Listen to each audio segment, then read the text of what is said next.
मेरे पति इस दुनिया में नहीं थे। बस मेरा एक ही बेटा था जो मेरा सहारा था। गर्मी का मौसम था और मेरी आदत थी कि मैं रोज नहाया करती थी। और हमारे घर में एक ही बाथरूम था जो कमरे में नहीं बल्कि बाहर घर के आंगन में था। जब मैं कमरे से उस बाथरूम में नहाने के लिए जाती थी तो मुझे ऐसा लगता था कि कोई मुझे छुप कर देख रहा है और घर में मेरे बेटे के अलावा और कोई भी नहीं था। बाहर से कोई आ भी नहीं सकता था। 2-4 बार तो मुझे ऐसा लगा कि जैसे मुझे कोई वहम हो रहा है, लेकिन फिर यकीन हो गया कि कोई ना कोई गड़बड़ ज़रूर है। लेकिन ये क्या, घर में तो सिर्फ मेरा जवान बेटा ही था और मैं अपने बेटे पर शक नहीं कर सकती थी। लेकिन फिर मैंने उसके अंदर ऐसी हरकतें देखी कि मुझे उस पर शक करने पर मजबूर होना पड़ा। और जब एक दिन मैंने उसकी गैर मौजूदगी में उसका फ़ोन उठाकर चेक किया तो उसमें एक वीडियो थी। उस वीडियो को देखकर मेरे पैरों से ज़मीन निकल गई। वीडियो में साफ साफ नज़र आ रहा था कि जब मैं नहाने के लिए बाथरूम में जाती थी तो वो मेरा नाम आरती है। मैंने अपनी सारी ज़िंदगी अपने पति के साथ बहुत अच्छे तरीके से गुजारी थी। जब मेरी शादी हुई तो मैं बहुत कम उम्र थी। शादी के 1 साल बाद ही मुझे बेटा पैदा हो गया था। मैं अपने बेटे से सिर्फ 17 साल बड़ी थी, इसलिए ज़्यादा बूढ़ी नहीं लगती थी। पर जब मेरा बेटा जवान हो गया तो मेरा पति इस दुनिया से चला गया था। अब मेरे बेटे पर ही सारे घर का खर्चा आ गया था। लेकिन उसने तो इससे पहले कभी पैसे कमाए ही नहीं थे। वो तो अपनी ही मौज मस्ती में रहा करता था। वो समझता था कि सारी जिंदगी मेरा बाप नौकरी करता रहेगा और सब कुछ ठीक ठाक चलता रहेगा। उसके बाद वो जैसे तैसे इस घर को चलाता था। हमारा घर इतना बड़ा नहीं था। घर में सिर्फ 2 ही कमरे थे, पर बाहर आंगन बहुत बड़ा था। ये घर उस जमाने का बना हुआ था जब घरों में शौचालय नहीं बनाया जाता था। ये तो बाद में मेरे पति ने घर में एक छोटा सा शौचालय बनाया था जो बिल्कुल कोने में था। पर यह शुक्र है कि घर में शौचालय बन गया था, क्योंकि बाहर जाना बहुत ही अजीब लगता था। वैसे भी अब तो वो ज़माना गुजर चुका था। मेरी आदत थी कि मैं रोज़ नहाया करती थी। लेकिन जब से मेरा पति इस दुनिया से गया था और मैं बाथरूम में नहाने के लिए जाती, मुझे ऐसा लगता था कि जैसे बाथरूम के अंदर कोई झांक रहा है। मुझे एक दिन ऐसा लगा तो मैं डर गई। मैंने आसपास देखा तो कोई भी नहीं था। मुझे लगा शायद मेरा वहम होगा, लेकिन अगले दिन भी यही हुआ। मैं बड़ी परेशान हो गई थी। अब ये ऐसी बात थी कि मैं अपने बेटे को बता भी नहीं सकती थी।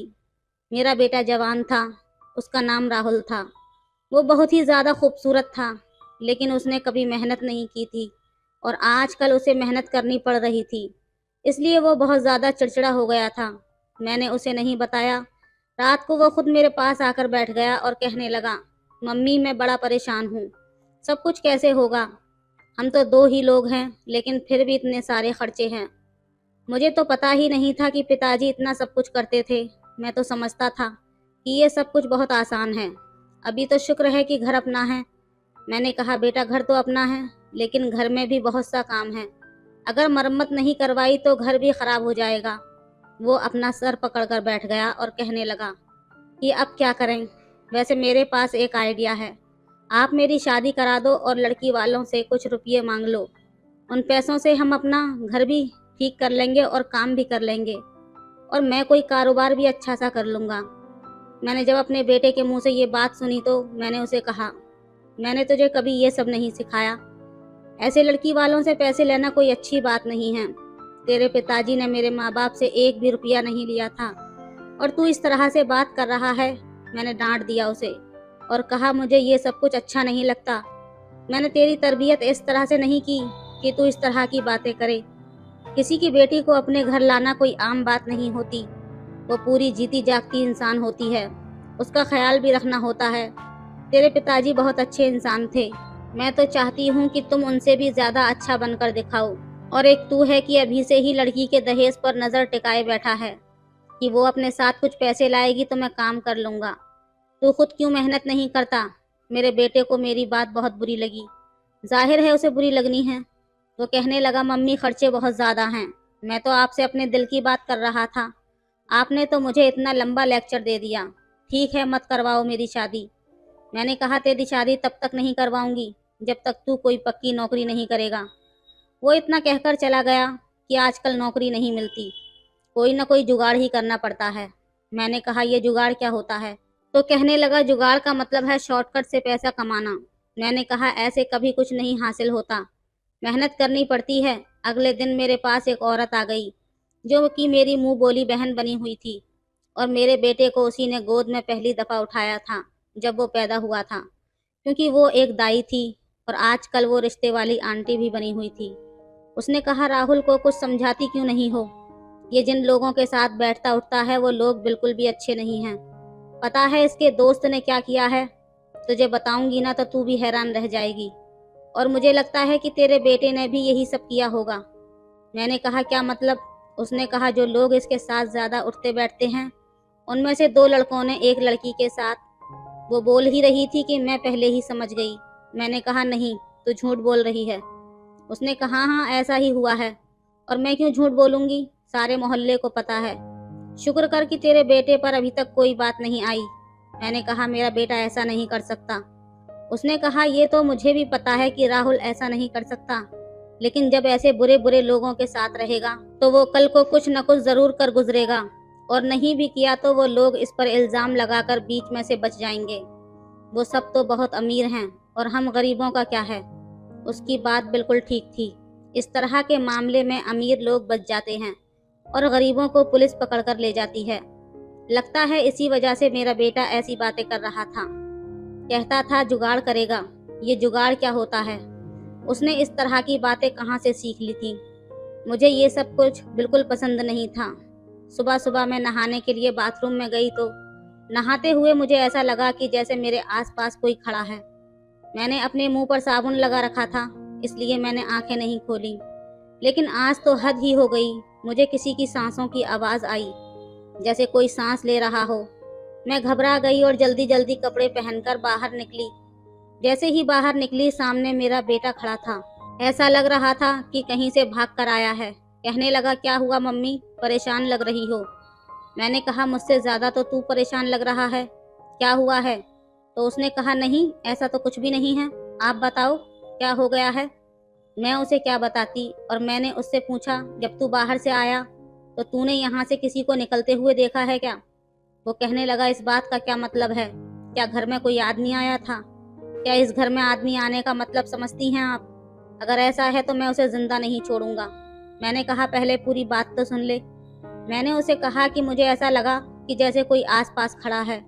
मैंने उसे पूरी बात नहीं बताई क्योंकि मुझे शर्म आ रही थी। तो उसने कहा नहीं, मैं बाहर से ही आया था, कोई भी नहीं था। न गली में कोई था, न इधर उधर कोई था। अगर कोई नहीं था तो फिर मैंने जिसको महसूस किया वो कौन था? जो कोई भी था इतनी जल्दी भाग नहीं सकता था। इसके बाद भी वो एक दफ़ा ऐसा ही हुआ, और जैसे ही मैं बाथरूम से निकली तो बाहर मेरा बेटा ही खड़ा था।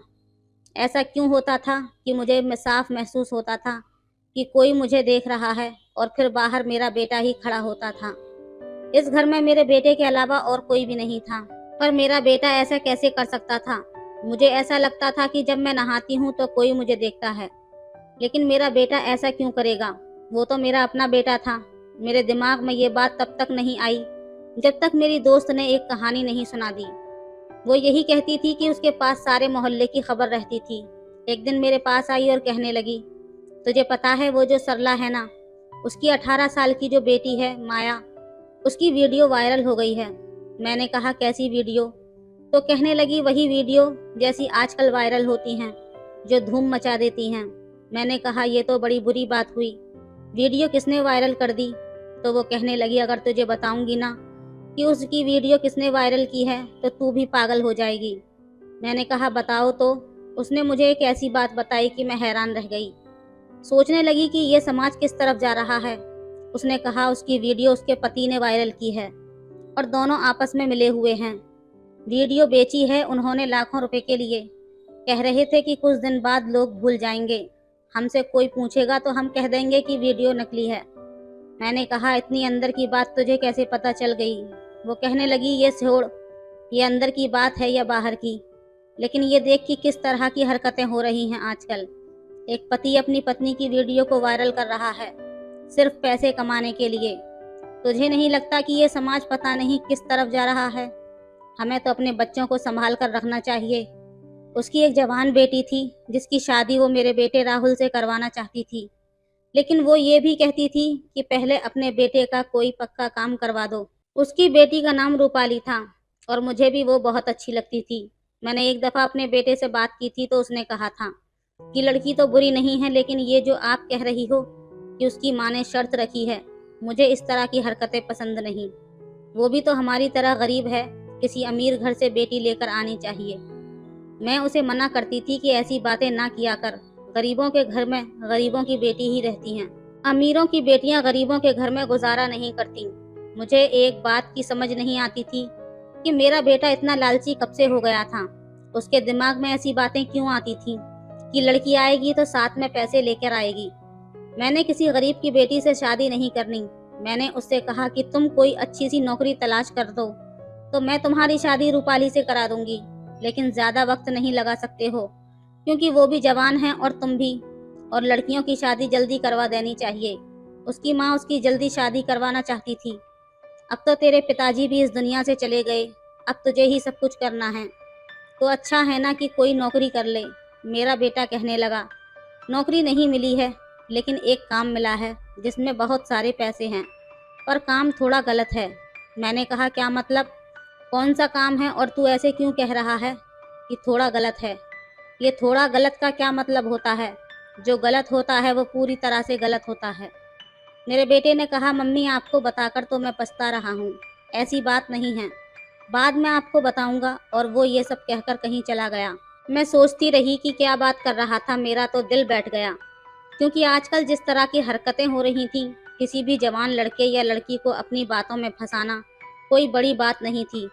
हमारा मोहल्ला बहुत बड़ा था, उसमें बहुत सी कहानियाँ होती थीं और मेरी दोस्त को हर कहानी की खबर होती थी, इसलिए वो मुझे बातें बताती रहती थी और मैं परेशान होती रहती थी कि मेरा भी एक जवान बेटा है, कहीं कल को कुछ करना बैठे। जैसे उसने ये बात बताई कि पति ने अपनी पत्नी की वीडियो को वायरल किया, वैसे ही मुझे भी ऐसा लगता था कि कोई मेरे साथ ऐसे कैसे कर सकता है, कोई मुझे क्यों बार बार देखेगा। कहीं ऐसा तो नहीं था कि कोई मेरा वीडियो बना रहा था और मुझे पता ही नहीं था। ये सोचकर ही मेरा दिल बैठ गया था। मैंने सारी ज़िंदगी अपने पति के साथ बड़े अच्छे तरीके से गुजारी थी। मैं एक शरीफ औरत थी, और अब अगर इस उम्र में मेरे साथ कुछ ऐसा हो जाता तो मैं क्या करती? और अपने जवान बेटे को अगर ये बताती और उसे पता चल जाता कि ये सब कौन कर रहा है, तो वो जवान था, जज्बाती था, उसने भी कुछ करना था, उसने भी आराम से नहीं बैठना था। मैं जब ये सोचती थी तो बहुत डर जाती थी। ये शौचालय बिल्कुल कोने में बना हुआ था और पीछे गली की ओर उसकी दीवार एक ही थी, और इसमें एक बहुत बड़ा सा रोशनदान भी था जिसके ऊपर कुछ नहीं लगा हुआ था, लेकिन वो इतना ऊंचा था कि वहां से कोई नजर नहीं आता था। इसलिए हमने उसके ऊपर ना तो कोई कपड़ा लगाया और ना ही कोई जाली। लेकिन अब मेरा दिल परेशान था, तो मैंने नहाने से पहले उस रोशनदान के ऊपर अपना दुपट्टा लगा दिया, बस ऐसे ही लगाया कि कोई देख ना सके। लेकिन वहां तक पहुंचने के लिए तो किसी को किसी ऊंची सी चीज पर चढ़ने की जरूरत थी। गली बहुत ऊंची थी, हमारा घर नीचा था। इतनी मेहनत कौन करता है, वो भी एक बूढ़ी औरत के लिए। वैसे मैं इतनी बूढ़ी भी नहीं थी, अभी तक मेरी उम्र सिर्फ 38 साल की ही थी। बेटा मेरा जवान था और मैं उसकी शादी करना चाहती थी। मैंने कपड़ा लगा दिया और जब मैं नहाकर बाहर निकली तो ये देखकर हैरान रह गई कि कपड़ा अपनी जगह से हटा हुआ था। अब तो मुझे अजीब सा महसूस होने लगा, मुझे रोना आने लगा कि मेरे साथ ये सब क्या हो रहा है। मैंने तो किसी के साथ बुरा नहीं किया, क्या अपने बेटे को बता दूं? अब बात ऊपर निकल चुकी थी। इसका मतलब कि कोई ना कोई था जो मेरे साथ ये सब कर रहा था। पर यह बात भी सोचने वाली थी कि किसी बाहर के आदमी को ये कैसे पता कि मैं किस समय नहाने जाती हूँ। मैं रोज़ाना एक समय पर नहाने तो नहीं जाती थी। कभी कभी मैं सुबह नहा लेती थी, कभी दोपहर को और कभी खाना बनाने के बाद। और आजकल गर्मी का मौसम था तो एक दिन में 2 बार भी नहा लेती थी, क्योंकि मुझे बहुत ज़्यादा गर्मी लगती थी और मुझे साफ सुथरा रहना ज़्यादा अच्छा लगता था। कुछ लोग तो बार बार नहाते हैं, अपने आप को संवार कर रखते हैं। गर्मी के मौसम में 2 बार भी नहा लेना कोई ऐसी वैसी बात भी नहीं थी। गर्मी इतनी होती है तो 2 बार नहाने का दिल करता ही है। इसलिए मुझे ये बात तो समझ नहीं आ रही थी कि फिर सोच लिया कि बेटे को बता ही देती हूँ। मैंने उसे यूं तो नहीं कहा कि मुझे पक्का यकीन है पर मैंने उसे कहा कि मुझे ऐसा लगता है कि जब मैं नहाने जाती हूँ तो कोई देखता है मुझे, और मुझे शक है कि रोशनदान की तरफ से देखता है। मुझे लगा था कि ये सब सुनकर मेरा बेटा पागल हो जाएगा कि कौन है वो, मैं पता करता हूँ, नहीं छोड़ूंगा उसे। पर उसने कहा कि कोई बात नहीं है, आपको ऐसे ही लगा होगा, इस बात को छोड़ें, परेशान होने की ज़रूरत नहीं है। कौन है जो ऐसी हरकत कर सकता है, आप छोड़ो ये सारी बातें। उसने इस बात को इतना सामान्य ले लिया कि मैं हैरान रह गई। आपको ऐसे ही लग रहा होगा, कौन है जो ऐसी हरकत कर सकता है। इस सब का उसने जो रिएक्शन दिया था, मुझे उसकी उससे बिल्कुल भी उम्मीद नहीं थी। वो तो बड़ा गुस्से वाला था, और अपनी माँ के मामले में अगर कोई इस तरह से बात हो तो बेटे को गुस्सा आ ही जाता है। घर की औरतें तो अपनी इज्जत होती हैं, लेकिन वो बिल्कुल भी परेशान नहीं हुआ, और मुझे ऐसा लगा कि उसे परेशान होना चाहिए था। फिर उसने क्यों मुझसे नहीं कहा? मैं उसकी माँ थी और ये बड़ा मामला था, लेकिन वो तो मज़े से बैठा था। मैंने भी दोबारा बात नहीं की और सोचा कि खुद ही पता करती हूँ कि ये सब कौन कर रहा है। मेरे लिए आसान नहीं था, लेकिन मैं कोशिश तो कर सकती थी। मैंने अपनी दोस्त को कहा कि मुझे एक कैमरे वाला फ़ोन चाहिए, मैं रिकॉर्डिंग करना चाहती हूँ। उसके पास था फ़ोन, पर मेरे पास नहीं था। उसने कहा कि एक दिन के लिए अपना फ़ोन तुम्हें दे दूंगी, पर पहले मुझे बताओ कि बात क्या है। मैंने कहा कि नहीं, अभी नहीं बता सकती, बाद में बता दूंगी।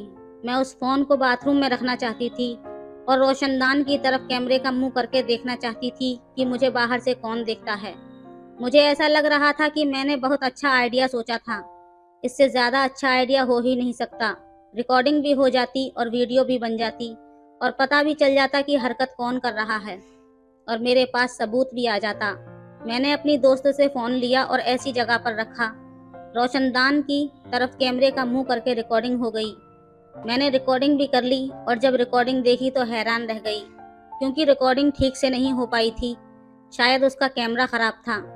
लेकिन उसके बाद उसने अपना फ़ोन मांग लिया और कहा कि मुझे फ़ोन चाहिए, मुझे ज़रूरत रहती है। उसे फ़ोन पर काम होते थे, वो लोगों की बेटियों के रिश्ते करवाया करती थी, इसलिए मैं बार बार उससे फ़ोन नहीं मांग सकती थी। अब हमारे पास इतने पैसे भी नहीं थे कि उस जगह को बंद करवा दें या फिर बाथरूम कहीं और बनवा दें। घर के पहले से ही हालात ख़राब थे। पता चला कि मेरे पति जब इस दुनिया से गए तो उनके ऊपर बहुत ज़्यादा कर्ज था। अब वो लोग सामने आ रहे थे और कह रहे थे कि हमें हमारे पैसे चाहिए, और मेरा बेटा सब कुछ कर नहीं पा रहा था क्योंकि उसका कोई पक्का काम नहीं था। मुझे भी सब कहते थे कि उसकी शादी करा दो। बिल्कुल ठीक कहते थे, जो पैसे दहेज में मिलेंगे उससे ही अपना कोई बिजनेस कर लेगा। लड़की घर में आ जाएगी, तुम भी अकेली नहीं रहोगी। मेरा बेटा आजकल बहुत परेशान रहता था। एक दिन किसी से फ़ोन पर बात कर रहा था और कह रहा था कि हाँ, आजकल ऐसी वीडियो से लोग बड़े पैसे कमा रहे हैं, लेकिन ऐसी वीडियो बनाना इतना आसान नहीं है। वैसे देखा जाए तो एक वीडियो की ही तो बात है यार, और अगली वीडियो आती है तो लोग पिछले के बारे में भूल जाते हैं। बात तो तेरी ठीक है, लेकिन मैं ऐसा कैसे कर सकता हूँ? मुझे ये सब कुछ ठीक नहीं लगता। मैं उसकी बात सुनकर हैरान रह गई। अब ये कोई फिल्म या कोई ड्रामा नहीं था, ये सीधे सीधे सारी बात हो रही थी, और मुझे समझ नहीं आ रहा था कहीं वो वही तो बात नहीं कर रहा था जो मेरे दिमाग में आ रही थी। अगर एक पति पैसे कमाने के लिए अपनी पत्नी की वीडियो वायरल कर सकता है, तो क्या एक बेटा पैसे कमाने के लिए अपनी माँ की वीडियो वायरल नहीं कर सकता? और अगर ऐसा नहीं था तो फिर ये बातें क्यों कर रहा था? इसके पास करने को कोई और बात नहीं थी। ये तो एक गाड़ियों के शोरूम पर जाकर काम किया करता था, और इसे रोजाना के थोड़े बहुत पैसे मिल जाते थे, लेकिन ये कोई पक्का काम नहीं था। ऐसी बातें क्यों कर रहा था? इसके पास बातें करने के लिए यहाँ कोई और टॉपिक नहीं था?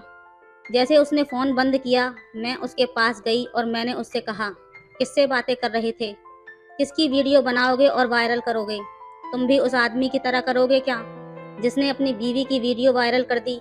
मेरा बेटा हैरान रह गया। उसने कहा, मम्मी आप कैसी बातें कर रही हो? कहने लगा कि बात को कहाँ की कहाँ से जोड़ रही हो? आपको क्या हो गया है? मैं अपने दोस्त से बात कर रहा था। ऐसी ही बात हो रही थी। मैंने कहा, तो फिर मुझे बताओ वो कौन सी वीडियो की बात कर रहा था कि आजकल ऐसी वीडियो बड़ी वायरल होती हैं। आजकल तो सिर्फ औरतों की वीडियो ही वायरल होती हैं, जिसमें औरतें या तो डांस कर रही होती हैं या फिर कोई और हरकत कर रही होती हैं। देखो, अगर मुझे पता चला कि तुमने भी कोई बुरी हरकत की है तो मैं तुम्हें जेल से भी नहीं छुड़ाऊंगी, तुम्हारी बेल भी नहीं कराऊंगी। मेरे बेटे ने तो अपना सर पकड़ लिया। उसने कहा, आप कैसी बातें कर रही हो मम्मी? मैं ऐसी हरकत क्यों करूंगा जिसकी वजह से मुझे जेल जाना पड़े? मैंने कहा कि मैंने तुम्हें कहा था कि मुझे ऐसा लगता है कि जब मैं नहाने जाती हूँ तो कोई बाहर से खड़ा होकर मुझे देखता है। उसके बारे में तुमने क्या किया? पहले तो वो घबरा गया और बाद में कहने लगा, मैंने भी आपको कहा था कि आपको वहम हो रहा है, ऐसा कुछ नहीं है। अब मुझे भी गुस्सा आ गया और मैंने उससे कहा, और अगर ऐसा होगा तो फिर तू क्या कर लेगा? क्या उखाड़ लेगा उस बंदे का? तुझे शर्म नहीं आती? तो एक दफा कंफर्म करके देखता ऐसा है या नहीं। किसी से 4 पैसों का इंतजाम करके इस बाथरूम के रोशनदान को बंद करवा दे। ये इतना बड़ा रोशनदान है कि पूरा आदमी यहाँ से छलांग लगा सकता है। जब तेरे बाबा ने शौचालय बनवाया था ना, तो तब ये जमाना ऐसा नहीं था। मुझे तो ऐसा लग रहा था कि ये सब सुनकर तू गुस्से से लाल पीला हो जाएगा और कुछ न कुछ जरूर करेगा, लेकिन तू तो कुछ भी नहीं कर रहा, हाथ पर हाथ रखकर बैठा है। मेरे बेटे ने अजीब सी बात कह दी। उसने कहा, अगर आपको ऐसा लगता है कि बाथरूम में जाते हुए आपको कोई देखता है तो फिर आप बाथरूम में न जाया करो। ऐसी उल्टी बात वही आदमी कर सकता है जिसका दिमाग उलझा हुआ हो, और उसका दिमाग बहुत ज्यादा उलझा हुआ था। ऐसे कैसे हो सकता था कि मैं बाथरूम में ना जाऊं?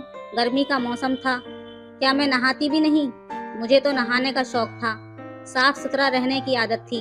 मैं इस बारे में सोचती रहती थी और अब मुझे पता चल गया कि मुझे क्या करना है। मुझे अपने बेटे पर नजर रखनी थी, क्योंकि इस घर में कोई भी नहीं था और ऐसे कोई किसी के घर में नहीं आता। मैं तो हैरान थी कि मेरे बेटे को अचानक से क्या हो गया। वो तो छोटी छोटी बातों पर इतना गुस्सा करता था, लड़ने मरने को तैयार हो जाता था, लेकिन अब बिल्कुल सामान्य हो गया था। उधर रूपाली की माँ बार बार कहती थी कि मेरी बेटी तेरे बेटे को पसंद करती है, उसे कहो कि कोई अच्छी सी नौकरी कर ले ताकि इन दोनों की सगाई कर दी जाए। लेकिन मैं कहती, मेरे बेटे को तो आजकल कुछ समझ ही नहीं आ रहा कि वो किस तरफ जा रहा है। लेकिन रूपाली भी पागल थी जो राहुल से प्यार कर बैठी थी, और मुझे लगता था कि अगर वाकई ऐसी बात है तो उसने किसी और से शादी नहीं करनी थी, चाहे उसे कुछ साल तक इंतजार करना पड़ता, क्योंकि वो मेरे दोस्त की इकलौती बेटी थी और वो अपने घर में सबसे ज्यादा लाडली थी और मुझे भी बहुत ज्यादा सुंदर भी लगती थी। एक मुसीबत नहीं थी मेरे सर पर, अपने बेटे पर नजर तो रखनी ही थी, लेकिन नजर तब रखती ना जब वो ज्यादातर घर पर होता। आजकल तो वो घर से बाहर ही रहता था, लेकिन जब तक मैं खाना वगैरह बना रही होती थी तब तक घर में ही होता था। एक दिन मैं नहाने के लिए गई तो उसका फोन उसके कमरे में पड़ा हुआ था। पता नहीं मेरे दिमाग में क्या आया, मैंने कहा कि उसका फोन चेक करती हूँ कि उसके फोन में क्या है। आखिर मेरा बेटा है, मैं उसका फोन चेक कर सकती हूँ। मैंने गैलरी खोली तो उसमें एक वीडियो थी जिसे ऊपर से देखते ही मेरा दिल बैठ गया। जब मैंने उस वीडियो को खोला तो मेरे पैरों से जमीन निकल गई।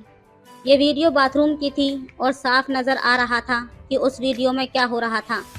मेरी आंखों से आंसू आ गए और मेरी अजीब सी हालत हो गई। मैं बार बार देख रही थी कि और भी वीडियो हैं, लेकिन एक ही वीडियो थी। मैं यही देख रही थी कि अचानक किसी ने मेरे कंधे पर हाथ रखा। मैं डर गई और बुरी तरह से चौंक गई। पीछे मुड़कर देखा तो मेरा बेटा खड़ा था और उसने देख लिया था कि उसका फ़ोन मेरे हाथ में है और मैं वीडियो भी देख चुकी हूँ। अब उसके चेहरे पर डर था और मेरी आंखों में सिर्फ एक सवाल था, जो सवाल मैंने उससे पूछ ही लिया और जवाब जानकर मैं हैरान रह गई। मैंने अपने बेटे की तरफ देखा, मेरी आंखों में आंसू थे। मैंने कहा, यह सब कुछ तूने कब किया, कैसे किया और क्यों किया, बता मुझे। अब उसके भी आंखों में आंसू आ गए और गुस्से से उसके हाथ कांपने लगे। उसने कहा, उसी दिन किया जिस दिन आपने मुझे बताया था। आपको क्या लगता है कि मैं हाथ पर हाथ रखकर बैठा था? जब आपने कहा था कि कोई आपको छुपकर देखता है तो मुझे बहुत ज़्यादा गुस्सा आया था, लेकिन मेरा गुस्सा करना आपको अच्छा भी तो नहीं लगता।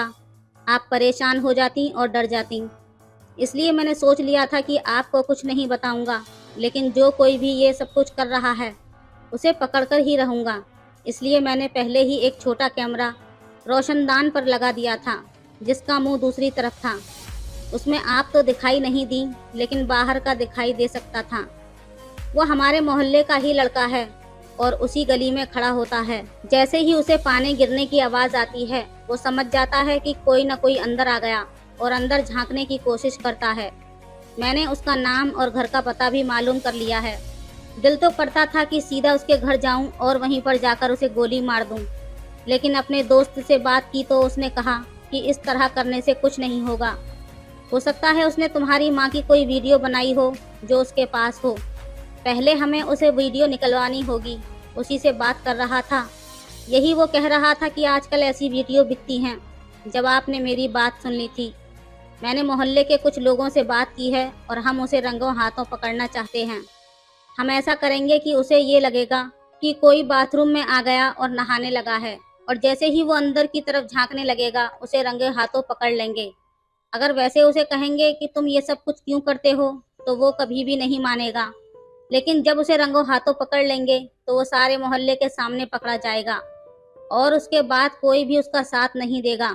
आपसे ज्यादा मुझे गुस्सा है, आपसे ज्यादा मैं बेचैन हूँ उसे सीधा करने के लिए, लेकिन मुझे सब्र से काम लेना होगा, क्योंकि हम उसे पकड़ना चाहते हैं और ऐसे लोगों को पकड़ना आसान नहीं है।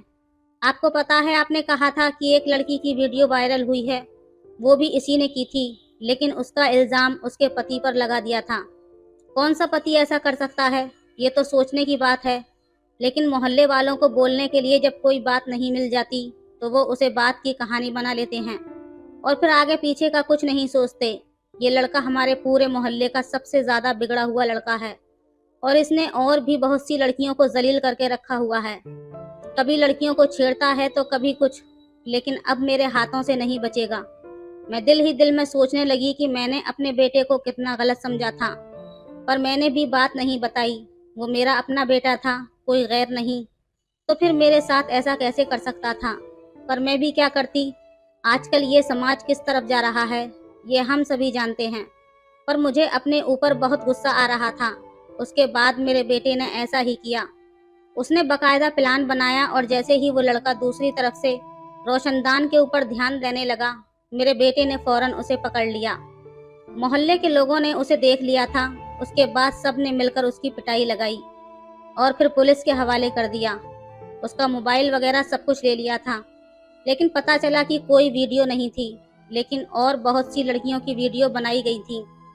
पुलिस ने कहा कि इसके ऊपर तो बहुत सारे केस बनते हैं, एफआईआर करो, हम इसे नहीं छोड़ेंगे। इसके बाद मैंने वो रोशनदान भी बंद करवा दिया। बेटे की नौकरी भी लग गई और उसकी शादी रूपाली के साथ ही करवाने के बारे में सोचा। उन दोनों की सगाई हो गई और अब शादी होने वाली है। अभी भी मैं सोचती हूँ कि मेरे दिमाग में कहाँ से कहाँ की बातें आईं, तो मुझे बहुत गुस्सा आता है। ये सब कुछ मेरी दोस्त की वजह से हुआ था। वही लोगों को कहानी सुनाया करती थी। अब उसकी बेटी मेरे घर की बहू बनने वाली है, लेकिन उसकी बेटी उस जैसी नहीं है। वैसे तो मेरी दोस्त बुरी नहीं थी, लेकिन मुझे उसकी हरकत अच्छी नहीं लगी। मेरा बेटा है, वो मेरे साथ ऐसा नहीं कर सकता था, और उसने मेरे दिमाग में इतनी गंदगी भर दी कि मैंने अपने बेटे के बारे में बुरा सोचा। मैं ये कैसे भूल गई कि मैंने अपने बेटे को खुद बड़ा किया। क्या मैंने उसे ऐसी हरकतें सिखाई थी? लेकिन ये भी सच था कि हमारे समाज में जिस तरह की हरकतें हो रही हैं। आप लोग बताएं कि आपकी ज़िंदगी में कभी कोई ऐसा हादसा हुआ है, और आपकी इस कहानी के बारे में क्या राय है, हमें कमेंट में ज़रूर बताएं। वीडियो अच्छी लगे तो लाइक करें, शेयर करें, सब्सक्राइब करें। धन्यवाद।